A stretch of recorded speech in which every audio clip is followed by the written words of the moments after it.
ਦਰਸ਼ਕੋ break ਤੋਂ ਬਾਅਦ ਤੁਹਾਡਾ ਸਵਾਗਤ ਹੈ ਜੀ। ਡਾਕਟਰ ਸਾਹਿਬ, ਇਸ ਤੋਂ ਪਹਿਲਾਂ ਕਿ ਮੈਂ ਤੁਹਾਡੇ ਕੋਲ ਇਸ਼ੂ ਪੁੱਛਾਂ, ਤੁਸੀਂ ਸਾਡੇ ਦਰਸ਼ਕਾਂ ਨੂੰ ਦੱਸ ਦਿਓ ਜਿਹੜੇ ਲਾਈਵ ਇਸ ਪ੍ਰੋਗਰਾਮ ਨੂੰ ਦੇਖ ਰਹੇ ਨੇ ਜਿਹੜਾ ਸੈਗਮੈਂਟ ਅਸੀਂ ਦੂਸਰਾ ਕੀਤਾ ਉਸ ਦੇ ਉੱਤੇ ਸਰ ਹਰਮੇਲ ਸਿੰਘ ਲਿਖਦੇ ਨੇ, ਸਾਡੇ ਬਾਬੇ ਨੇ ਜੂਨ 1984 ਵਿੱਚ ਲਕੀਰ ਖਿੱਚ ਦਿੱਤੀ ਸੀ, ਸਾਨੂੰ ਕੋਈ ਭੁਲੇਖਾ ਨਹੀਂ, ਅਸੀਂ ਫੈਸਲਾ ਕਰ ਲਿਆ ਸੀ।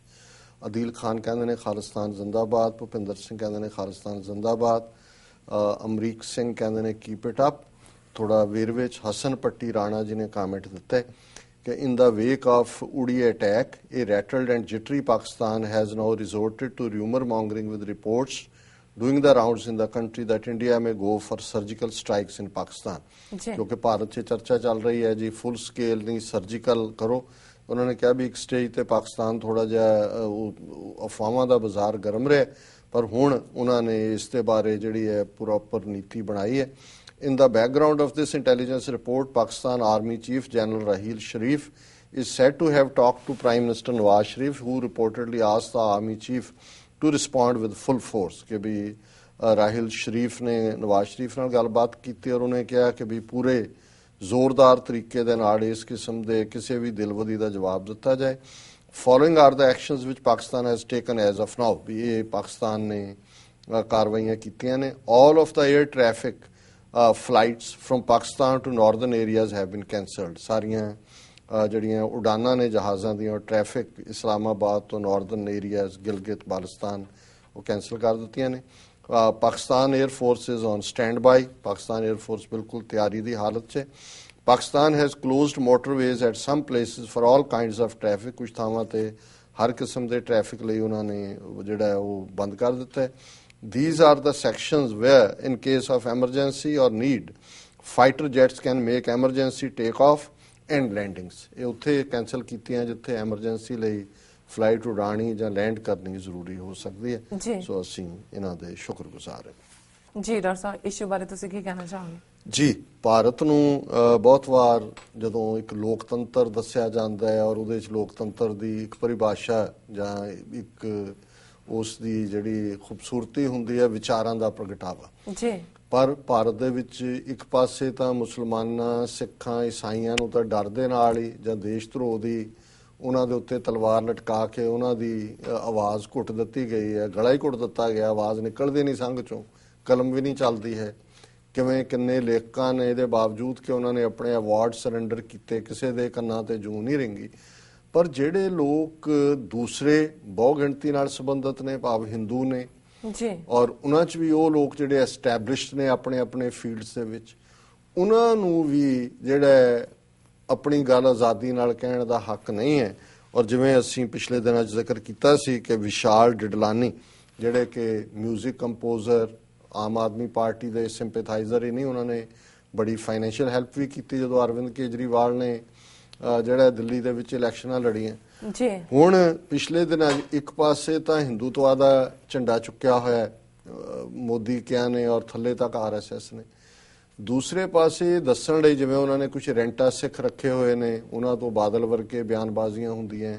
ਇਸੇ ਤਰ੍ਹਾਂ ਉਹ ਇਹ ਵੀ ਪ੍ਰਭਾਵ ਦੇਣਾ ਚਾਹੁੰਦੇ ਨੇ ਕਿ ਜੀ ਦੇਖੋ ਅਸੀਂ ਜਿਹੜੇ ਦੂਜੇ ਮਾਈਨੋਰਟੀਜ਼ ਧਰਮ ਨੇ, ਹਾਲਾਂ ਬੁੱਧ ਧਰਮ, ਜੈਨ ਧਰਮ, ਸਿੱਖ ਧਰਮ, ਆਰਟੀਕਲ 25 ਵੀ ਉਹਨਾਂ ਨੂੰ ਹਿੰਦੂ ਬਣਾ ਦਿੰਦਾ ਹੈ। ਸੋ ਉਹ ਕਿਵੇਂ ਹਰਿਆਣਾ ਇਸ ਵੇਲੇ ਸਭ ਤੋਂ ਜ਼ੁਲਮੀ ਸਟੇਟ ਬਣੀ ਹੋਈ ਹੈ, ਕਿਵੇਂ ਈਦ ਦੇ ਮੌਕੇ ਉਹਨਾਂ ਨੇ ਮੇਵਾਤ ਜ਼ਿਲ੍ਹੇ 'ਚ ਬਿਰਿਆਨੀ ਸੂੰਘ ਕੇ ਔਰ 10,000 ਤੋਂ ਜ਼ਿਆਦਾ ਜਿਹੜੇ ਉਹਨਾਂ ਦੇ ਵਿਚਾਰੇ ਆਪਣੇ ਸਟਾਲ ਲਾ ਕੇ ਰੋਟੀ ਕਮਾਉਣ ਵਾਲੇ ਸੀ ਉਹ ਦੌੜਾਏ, ਕਿਵੇਂ ਉੱਥੇ ਮਾਰ ਕੁਟਾਈਆਂ ਰੋਜ਼ ਹੁੰਦੀਆਂ, ਦਲਿਤਾਂ ਦੇ ਨਾਲ ਸਲੂਕ ਹੋ ਰਿਹਾ ਹੈ, ਜੋ ਰੇਪ ਕੇਸਿਸ ਹੋਏ ਜਦੋਂ ਕਿ ਜਾਟਾਂ ਦਾ ਰਿਜ਼ਰਵੇਸ਼ਨ ਅੰਦੋਲਨ, ਉਸ ਸਭ ਵੱਲ ਕੋਈ ਧਿਆਨ ਨਹੀਂ ਹੈ। ਸੋ ਪਿਛਲਾ ਜਿਹੜਾ ਅਸੈਂਬਲੀ ਸੈਸ਼ਨ ਸੀ ਹਰਿਆਣੇ ਦਾ, ਉਹਨਾਂ ਨੇ ਜਿਹੜਾ ਇੱਕ ਜੈਨ ਸਾਧੂ ਹੈ ਸਾਗਰ, ਉਹਨੂੰ ਲਿਆ ਕੇ ਅਸੈਂਬਲੀ 'ਚ ਐਡਰੈਸ ਕਰ, ਨੰਗਾ ਤੜੰਗਾ ਬਿਲਕੁਲ, ਉਹ ਕਿਉਂਕਿ ਜੈਨ ਮੌਂਕਸ ਦੀ ਇੱਕ ਸਟੇਜ ਹੁੰਦੀ ਹੈ ਜਿਹਦੇ 'ਚੋਂ ਕੱਪੜੇ ਨਹੀਂ ਪਾਉਂਦੇ, ਔਰ ਇਹਦਾ ਜ਼ਿਕਰ ਗੁਰੂ ਸਾਹਿਬ ਨੇ ਬਾਣੀ 'ਚ ਵੀ ਕੀਤਾ ਔਰ ਅਸੀਂ ਉਸ ਦੇ ਉੱਤੇ ਵੀ ਇੱਕ ਸੈਗਮੈਂਟ ਕੀਤਾ ਸੀ। ਸਾਡੇ ਇੱਕ ਬੜੇ ਹੀ ਚੰਗੇ ਭੈਣ ਜੀ ਜਿਹੜੇ ਸਾਨੂੰ ਲਿਖਦੇ ਨੇ, ਬਹੁਤ ਵਾਰੀ ਸਾਡੇ ਨਾਲ ਨਾਰਾਜ਼ ਵੀ ਹੁੰਦੇ ਨੇ, ਉਹਨਾਂ ਨੇ ਇਸ ਨੂੰ ਬੜਾ ਇਸ਼ੂ ਬਣਾ ਲਿਆ ਕਿ ਜੀ ਤੁਸੀਂ ਤਾਂ ਜੈਨਸ ਨੂੰ ਜਿਹੜਾ ਉਹ ਮੌਕ ਕੀਤਾ ਜਾਂ ਉਹਨਾਂ ਨੂੰ ਤੁਸੀਂ ਉਹਨਾਂ ਦਾ ਮਜ਼ਾਕ ਉਡਾਇਆ, ਉਹ ਵੀ ਮਾਈਨੋਰਟੀ ਧਰਮ ਹੈ, ਉਹਨਾਂ ਦੀ ਇੰਨੀ ਦੇਣ ਹੈ ਜਾਂ ਹੋਰ ਗੱਲਾਂ। ਪਰ ਇਸ ਮੁੱਦੇ ਦੇ ਉੱਤੇ ਈਵਨ ਵਿਸ਼ਾਲ ਡਿਡਲਾਨੀ ਮਿਊਜ਼ਿਕ ਕੰਪੋਜ਼ਰ ਨੇ ਵੀ ਕਿਹਾ ਸੀ ਕਿ ਵੀ ਭਾਰਤ ਦੇ ਵਿੱਚ ਇਹ ਅੱਡ ਹੈ, ਧਰਮ ਔਰ ਰਾਜਨੀਤੀ ਸਟੇਟ, ਐਂਡ ਇਹਨੂੰ ਤੁਸੀਂ ਲਿਆ ਕੇ ਇਹਨੂੰ ਹਿੱਸਾ ਨਾ ਬਣਾਓ ਕਿ ਵੀ ਇੱਕ ਜਿਹੜਾ ਮੰਕ ਹੈ ਉਹਦੀ ਕੇਜਰੀਵਾਲ ਵੀ ਉਹਨੂੰ ਐਡਮਾਇਰ ਕਰਦਾ ਹੈ, ਮੰਕ ਨੂੰ ਦੂਜੇ ਵੀ। ਪਰ ਜਿਉਂ ਹੀ ਉਹਨੇ ਵਿਸ਼ਾਲ ਡਡਲਾਨੀ ਨੇ ਇਹ ਲਾਈਨ ਲਈ, ਜੋ ਉਹਦਾ ਹਾਲ ਫੇਰ ਕੀਤਾ ਗਿਆ, ਔਰ ਮੈਂ ਖਬਰ ਹੀ ਪੜਾਂਗਾ ਔਰ ਉਹ ਦੇਖ ਸਕਦੇ ਨੇ ਦਰਸ਼ਕ ਸਕਰੀਨ ਦੇ ਉੱਤੇ ਕਿ ਅੱਜ ਉਹ ਜਿਹਦੇ ਖਿਲਾਫ FIR ਵੀ ਦਰਜ ਕੀਤੀ ਹੋਈ ਹੈ ਕਿ ਵੀ ਇਹਨੇ ਜੈਨੀਆਂ ਦੇ ਧਾਰਮਿਕ ਭਾਵਨਾਵਾਂ ਨੂੰ ਹਰਟ ਕੀਤਾ, ਔਰ ਇਸ ਦੇ ਨਾਲ ਜਿਸ ਤਰੀਕੇ ਨਾਲ ਉਹਨੇ ਪਤਾ ਨਹੀਂ ਕਿੰਨੀ ਵਾਰੀ ਟਵਿੱਟਰ ਤੇ ਮਾਫੀ ਮੰਗੀ। ਹੁਣ ਉਹ ਜੈਨੀਆਂ ਦੀ ਤਰ੍ਹਾਂ ਆਪਣਾ ਸਿਰ ਸ਼ੇਵ ਕਰਾ ਕੇ ਕੰਨ ਫੜ ਕੇ ਖੜਾ ਹੈ ਉਹਦੇ ਮੰਕ ਦੇ ਸਾਹਮਣੇ, ਜੀ ਮੈਨੂੰ ਮਾਫ ਕਰ ਦਿਓ। ਔਰ ਇਹ ਖਬਰ ਹੈ, Dadlani apologizes to Jain monk Sagar. Music composer Vishal Dadlani today met Jain monk Tarun Sagar, hands folded.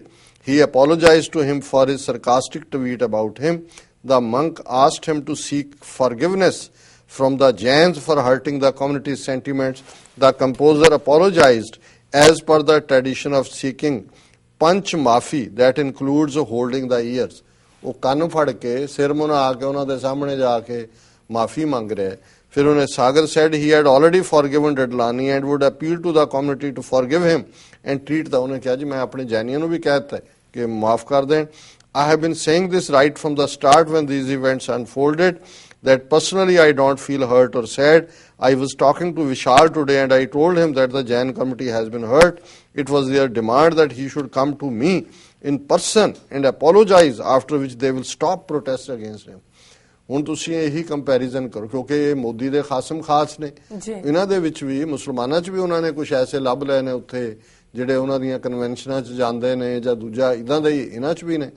ਔਰ ਉਹਨਾਂ ਨੇ ਕਿਹਾ ਜੀ ਮੈਂ ਤਾਂ ਜਿਹੜਾ ਪਹਿਲਾਂ ਹੀ ਮਾਫ ਕਰਤਾ ਸੀ, ਪਰ ਹੁਣ ਤੁਸੀਂ ਇਹਦਾ ਮੁਕਾਬਲਾ ਕਰੋ ਕਿ ਸੌਦਾ ਸਾਧ ਜਿਹੜਾ 10ਵੇਂ ਪਾਤਸ਼ਾਹ ਦਾ ਸਵਾਂਗ ਰਚਦਾ ਹੈ, ਰੇਪਿਸਟ ਹੈ, ਮਰਡਰਰ ਹੈ, ਕਿੰਨੇ ਕੇਸ ਉਹਦੇ ਖਿਲਾਫ ਨੇ, ਉਹਦੀ ਫਿਲਮ ਨੂੰ ਵੀ ਸੈਂਸਰ ਬੋਰਡ ਸੈਂਕਸ਼ਨ ਕਰਦਾ ਹੈ, ਅਦਾਲਤਾਂ 'ਚ ਕਿੰਨੇ ਸਾਲ ਹੋ ਗਏ ਨੇ ਕੇਸ ਚੱਲਦੇ ਆ, ਔਰ ਉਹਨੂੰ ਉਹਦੇ ਦਰਬਾਰ 'ਚ ਜਾ ਕੇ ਸਾਰੇ ਹਾਜ਼ਰੀ ਲਵਾਉਂਦੇ ਨੇ। ਕੇਜਰੀਵਾਲ ਜਾ ਕੇ ਉਹਦੇ ਪੈਰਾਂ 'ਚ ਬੈਠਾ ਹੋਇਆ ਸੀ, ਔਰ ਇੱਥੇ ਇਸ ਬੰਦੇ ਨੂੰ ਜਿਹਨੇ ਇੱਕ ਸੰਵਿਧਾਨਕ ਗੱਲ ਕੀਤੀ, ਇਹਨਾਂ ਨੇ ਮਜਬੂਰ ਕੀਤਾ ਕਿ ਜਾ ਕੇ ਉਹਦੇ ਪੈਰਾਂ 'ਚ ਬੈਠੋ।